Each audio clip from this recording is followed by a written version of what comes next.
तो human digestive system की हमें यहां पर बात करनी है। ह्यूमन डाइजेस्टिव सिस्टम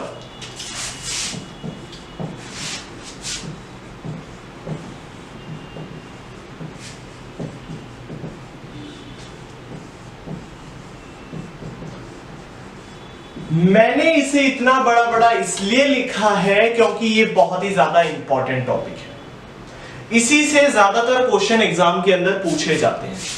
ठीक है, अब होता क्या है ह्यूमन डाइजेस्टिव सिस्टम?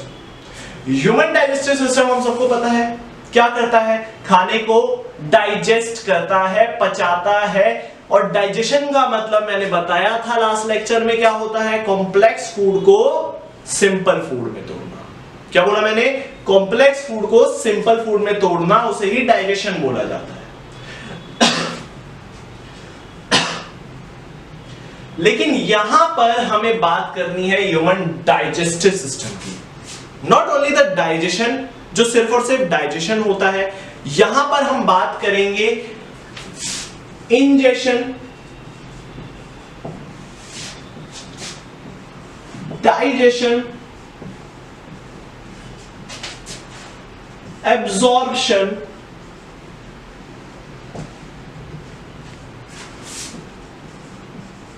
एसिमिलेशन, और नंबर 5 होता है इजेशन। ठीक है, इन पांचों चीजों को मिलाकर हमारा क्या बनता है, ह्यूमन डाइजेस्टिव सिस्टम बनता है। बात क्लियर है? अब मैं बात करने जा रहा हूं कि ह्यूमन डाइजेस्टिव सिस्टम के अंदर क्या क्या चीजें इन्वॉल्व होती है। सबसे पहली चीज, इसके अंदर कुछ ना कुछ ऐसी टर्म्स आएंगी, कुछ नई नई टर्म्स आएंगी जो कि हमें एक बार में याद नहीं होगी। पहली चीज तो मैं ये क्लियर कर देता हूं कि ऐसा मत समझना कि मुझे याद नहीं हो रही तो मैं याद कर ही नहीं सकता, ऐसा कुछ भी नहीं है। ये टर्म्स एक साथ बहुत सारी नई टर्म्स आने की वजह से तुम याद नहीं कर पाओगे।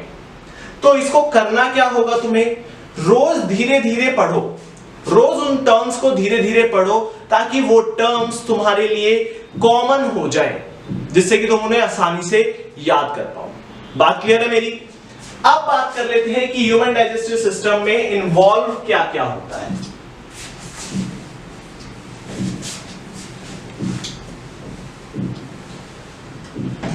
तो सबसे पहली चीज, ह्यूमन डाइजेस्टिव सिस्टम के अंदर क्या इन्वॉल्व होता है, माउथ इन्वॉल्व होता है। ठीक है, दूसरे नंबर पे स्टमक, तीसरे नंबर पे स्मॉल इंटेस्टाइन,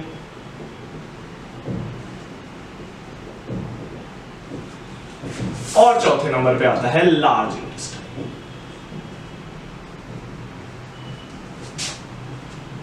ये बहुत बड़ी बड़ी चीजें हैं जो कि इन्वॉल्व होती हैं किसमें, डाइजेस्टिव सिस्टम के अंदर। ठीक है, और भी काफी सारी छोटी छोटी कॉमन टर्म्स हैं जो कि इन्वॉल्व होती हैं, लेकिन अभी यहां पर हम लार्ज स्केल की बात कर रहे हैं। तो माउथ होगा, स्टमक होगा, स्मॉल इंटेस्टाइन होगा और लार्ज इंटेस्टाइन होगा। बात क्लियर है? अब बात करते हैं कि जो डाइजेशन का जो प्रोसेस है या फिर जो ह्यूमन डाइजेस्टिव सिस्टम है वो कैसे स्टार्ट होता है। तो number 1, ingestion process. Ingestion, ingestion के अंदर क्या होता है, देखो इंजेशन मैंने बताया हुआ है, अमीबा के अंदर इंजेशन क्या था, फूड को देखा और फूड को इनटेक करा, है ना, फूड के चारों तरफ घेरा बना लिया था। यहां पर क्या होता है इंजेशन में, हम अपने हाथों से खाने को, यानी कि कॉम्प्लेक्स फूड जो होता है, रोटी चावल वगैरह, हाथों से मुंह तक लेके जाते हैं, है ना, और जैसे ही माउथ के अंदर वो एंटर करता है वहां पर इंजेशन का प्रोसेस डन हो जाता है। ये तो बहुत ही सिंपल चीज थी। यानी कि इंजेशन प्रोसेस कब खत्म होता है, जब हमारे हाथ से वो फूड हमारे माउथ तक आ जाता है। ठीक है, तो दिस इज कॉल्ड इंजेशन। लिखवाने की जरूरत नहीं है इस चीज को। ठीक है, अब बात करते हैं सबसे मेन टॉपिक इसके अंदर, दैट इज डाइजेशन। डाइजेशन हमें पता है कॉम्प्लेक्स फूड को सिंपल फूड में बनाना, कैसे बनाना, कहां बनाना, ये सब चीजें अब देख लेते हैं। दूसरा आता है डाइजेशन। तो डाइजेशन कहां पर स्टार्ट होता है? सोचो कहां पर स्टार्ट होता होगा डाइजेशन? स्टमक में। यही आंसर आ रहा है? गलत आंसर है। डाइजेशन का प्रोसेस स्टार्ट होता है स्टमक के अंदर। सॉरी, डाइजेशन का जो प्रोसेस है वो स्टार्ट होता है माउथ के अंदर। कैसे? देखो, अब मैं स्टोरी की तरह थोड़ा सा समझाऊंगा और उसको समझते चलना साथ के साथ। अब क्या होता है, तुम्हारे सामने तुम्हारा खाना आया, तुमने उस खाने को माउथ के अंदर रख लिया, तुमने इंजेक्शन प्रोसेस खत्म कर दिया। जैसे ही तुमने अपने खाने को माउथ के अंदर रखा, वो क्या होगा? तुम उसे च्यू करोगे। च्यू करके क्या करोगे? कन्वर्ट करोगे बड़े बड़ी चीज को छोटे छोटे। यानी कि एक रोटी का टुकड़ा जब तुम खाते हो तो तुम उसे डायरेक्ट तो इंटेक नहीं कर लेते, स्टमक के अंदर क्या करते हो? उसे पहले च्यू करते हो। च्यू किसकी हेल्प से? टीथ की हेल्प से करते हो। बात क्लियर है? अब होता है क्या है, च्यू करते टाइम या चबाते टाइम तुम्हें लगता होगा कि तो जो तुम्हारा फूड है वो गीला गीला सा हो रहा है, नमी सी आ रही है, उसके अंदर मॉइस्चर आ रहा है। वो क्या होता है? That is the saliva. Saliva अगर आसान भाषा में अगर मैं आपको बताऊं तो वो होता है हमारा थूक। समझे? यानी कि जो चीज हम स्पिट कर देते हैं ना, वही वो होता है क्या? सलाइवा।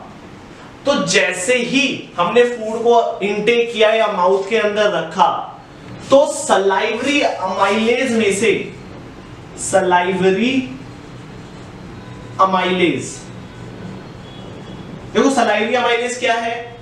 सलाइवा का स्टोरेज है। यानी कि सलाइवरी अमाइलेज के अंदर सलाइवा स्टोर होता है। ठीक है? तो जैसे ही हमने माउथ के अंदर अपने खाने को रखा, क्या हुआ? सलाइवरी अमाइलेज एक्टिवेट हुआ। एक्टिवेट होते ही उसने सलाइवा को रिलीज किया हमारे माउथ में। ठीक है? बात को ध्यान से समझना। सलाइवा को रिलीज करने के बाद इसका मोटिव क्या होता है? क्या करता है सलाइवा? सलाइवा जो है कार्बोहाइड्रेट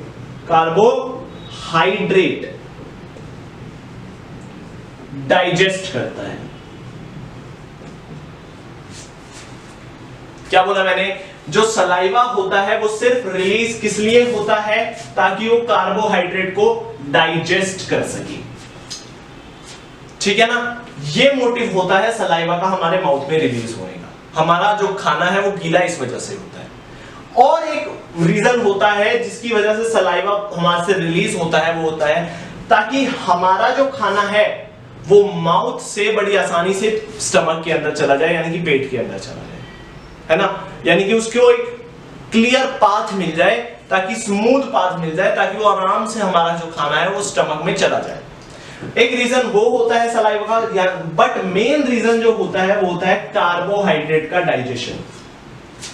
तो एक चीज और मैं यहां पर बता दूं, पहली चीज तो मैंने क्या बताई? स्टार्ट होता है माउथ के अंदर, क्या? डाइजेशन। और कार्बोहाइड्रेट का 70% डाइजेशन कहां हो जाता है? माउथ के अंदर हो जाता है। दूसरी चीज मैंने ये बताई। ये छोटी छोटी चीजें लिखते चलो साथ के साथ, क्योंकि ये चीज कहीं पर भी तुम्हें बुक के अंदर नहीं मिलेगी। ठीक है? और यहीं से एक एक नंबर के क्वेश्चन हमारे बन जाते हैं, जो हमें बहुत दिक्कत देते हैं एट द एंड। बात क्लियर है ना? अब क्या होता है? यहां पर कार्बोहाइड्रेट डाइजेस्ट हुआ। डाइजेस्ट होने के बाद वो माउथ से हम क्या करते हैं? फूड को इनटेक कर लेते हैं, स्टमक के अंदर ले जाते हैं। वो कैसे जाता है? वो जाता है एक फूड पाइप के थ्रू। फूड, इसे बोला जाता है ईसोफेगस। ईसोफेगस को एक और नाम दिया जाता है, that is food pipe. Food pipe, है ना? फूड का क्या होता है? पाइप। इसमें से फूड ट्रेवल करके कहां आ जाता है? स्टमक के अंदर आ जाता है भाई। ठीक है, ड्राइंग थोड़ी सी खराब है, लेकिन मान लो कि ये हमारे किसके अंदर आ गया, स्टमक के अंदर आ गया, ठीक है ना, किससे, फूड पाइप से। अब कभी तुमने ये सोचा है कि जैसे ही तुम खाने को इनटेक करते हो या सटकते हो, है ना, तो वो खाना वापस बाहर क्यों नहीं आ जाता? सोचा है कभी? नहीं सोचा? अब सोचो, क्यों वो खाना हमारे सटकने के बाद या फिर हमारे खा लेने के बाद, हमारे इनटेक करने के बाद वो वापस नहीं आता? ऐसा क्यों होता है? ऐसा इसलिए होता है क्योंकि हमारा ये जो फूड पाइप है, इसको एक स्पेशल मूवमेंट मिली हुई है, यानी कि एक स्पेशल तरह की मूवमेंट करता है ये, और वो स्पेशल तरह की मूवमेंट खाने के बैक फ्लो को रोकता है। क्या करता है? देखो, इसकी मूवमेंट को बोला जाता है पेरिस्टेल्टिक मूवमेंट। पेरिस्टेल्टिक मूवमेंट का मतलब क्या है? कोई भी जो खाना है वो क्या करेगा, रिदमिक कॉन्ट्रैक्शन और रिलैक्सेशन करता है। क्या करता है ये फूड पाइप? रिदमिक कॉन्ट्रैक्शन और रिलैक्सेशन करता है। देखो मैं तुम्हें एक एग्जांपल दे देता हूं, कैसे। सपोज करो अभी मेरा खाना यहां पर है, ये मेरा क्या है, फूड पाइप है, ठीक है, फूड पाइप है ये। अब यहां से खाना आया, है ना, खाना आया, ये क्या करेगा, ऐसे दबाएगा। अब ये वापस तो जा नहीं सकता, और ये पुश करेगा खाने को आगे, पुश पुश पुश करता गया करता गया करता गया, आगे चला गया, और ऐसे ही जब नीचे आया तो फिर पुश करता करता करता करता स्टमक के अंदर चला जाता है, इसलिए ही वो वापस हमारे माउथ के अंदर नहीं आता। ये बात क्लियर हो गई? अब देखो, जैसे ही वो क्या करता है, फूड को एसिडिक बनाने का काम करता है। क्या काम करता है HCl? फूड को एसिडिक बनाने का काम करता है। एसिडिक क्यों बनाता है वो अभी हम बात कर लेंगे कि क्यों बनाता है, ठीक है। सबसे नंबर एक चीज, हाइड्रोक्लोरिक एसिड क्या करेगा, फूड को एसिडिक बनाएगा। दूसरा काम क्या होता है इसका, फूड के अंदर से माइक्रोब्स किल करने का काम करता है। यानी कि जितने भी छोटे छोटे हमारे माइक्रोब्स होते हैं, बैक्टीरियाज होते हैं, उनको HCl हाइड्रोक्लोरिक एसिड क्या करता है, मार देता है ना। हमें पता है हाइड्रोक्लोरिक एसिड क्या है, तेजाब जिसे कहते हैं ना, वही चीज क्या करती है, माइक्रोब्स को किल करने का काम करती है, ठीक है ना।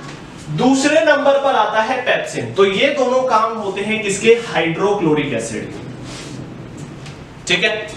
अब बात करते हैं पेप्सिन क्या करता है। सबसे नंबर एक चीज मैं बता दूं कि पेप्सिन हमेशा एसिडिक मीडियम के अंदर एक्टिवेट होता है। बात क्लियर हुई? क्यों यहां पर फूड को एसिडिक बनाया गया, ताकि पेप्सिन जो है वो एक्टिवेट हो सके, है ना। तो नंबर एक चीज, इट एक्टिवेट्स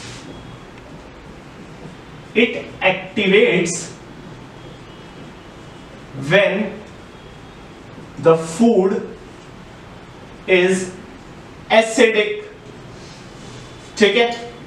और नंबर दो चीज क्या हुई, जैसे कार्बोहाइड्रेट डाइजेस्ट होता था सलाइवा से, वैसे ही पेप्सिन से डाइजेस्ट होता है प्रोटीन। क्या होता है, पेप्सिन से डाइजेस्ट होता है प्रोटीन, ठीक है। क्या करता है पेप्सिन, क्या करता है, प्रोटीन्स को डाइजेस्ट करता है और कन्वर्ट कर देता है किसके अंदर, अमीनो एसिड्स के अंदर, अमीनो एसिड्स के अंदर। तो एक और चीज जो बहुत ही इंपॉर्टेंट है एक नंबर वाले क्वेश्चन के लिए, क्या कि कहां पर प्रोटीन का डाइजेशन स्टार्ट होता है। तो कहां पर होता है प्रोटीन का डाइजेशन स्टार्ट, बिल्कुल सही, पेप्सिन यानी कि स्टमक के अंदर, ठीक है। आगे बात करते हैं म्यूकस। म्यूकस क्या करता है, होता क्या है म्यूकस? म्यूकस होती है भाई इनर लाइनिंग। क्या होती है, इनर लाइनिंग ऑन स्टमक, यानी कि स्टमक के अंदर अंदर वाली परत जो होती है that is called mucus. Mucus करती क्या है, प्रिवेंट करती है स्टमक को हाइड्रोक्लोरिक एसिड से। क्या करती है, प्रिवेंट करती है, बचाती है किसको, स्टमक को, किससे, हाइड्रोक्लोरिक एसिड से। बात क्लियर हुई। ऐसा इसलिए होता है क्योंकि जो हमारा HCl है वो बहुत ज्यादा एसिडिक नेचर का है, और अगर ऐसा हमारे पास म्यूकस ना होता तो हमारा पेट जल जाता अंदर से, ठीक है। और कभी कभी होता क्या है कि म्यूकस थोड़ी सी फंक्शनिंग में दिक्कत करता है, ठीक है। अगर म्यूकस फंक्शनिंग में दिक्कत करता है तो हमारा पेट जलने लग जाता है, जिसकी वजह से एसिडिटी बनती है। बात क्लियर हुई। तो एसिडिटी का रीजन क्या है, इम्प्रॉपर फंक्शनिंग ऑफ म्यूकस, ठीक है ना। आगे बात कर लेते हैं, गैस्ट्रिक जूसेस हमारे क्लियर हो गए। अब यहां पर स्टमक के अंदर सिर्फ इतनी चीज होती है। नंबर एक चीज क्या होती है, फूड को एसिडिक बनाया जाता है HCl से और माइक्रोब्स को किल किया जाता है। दूसरी चीज, पेप्सिन से प्रोटीन कन्वर्ट हो जाते हैं किसमें, अमीनो एसिड्स के अंदर। प्रोटीन कन्वर्ट हो जाते हैं किसमें, अमीनो एसिड्स के अंदर, ठीक है। यह भी पूछा जा सकता है कि प्रोटीन किसमें कन्वर्ट होते हैं, बिल्कुल सही, अमीनो एसिड्स के अंदर, ठीक है ना। उसके बाद म्यूकस क्या करता है, ये होता है इनर लाइनिंग, अंदर की परत, क्या करता है, प्रिवेंट करता है HCl से हमारे स्टमक को, ठीक है। अब क्या होता है, स्टमक का काम खत्म हो गया है। अब यहां से जो फूड है हमारा स्टमक में से निकलकर कहां जाता है, स्मॉल इंटेस्टाइन की तरफ जाता है। कहां जाता है, स्मॉल इंटेस्टाइन की तरफ जाता है। और स्मॉल इंटेस्टाइन की तरफ जाते जाते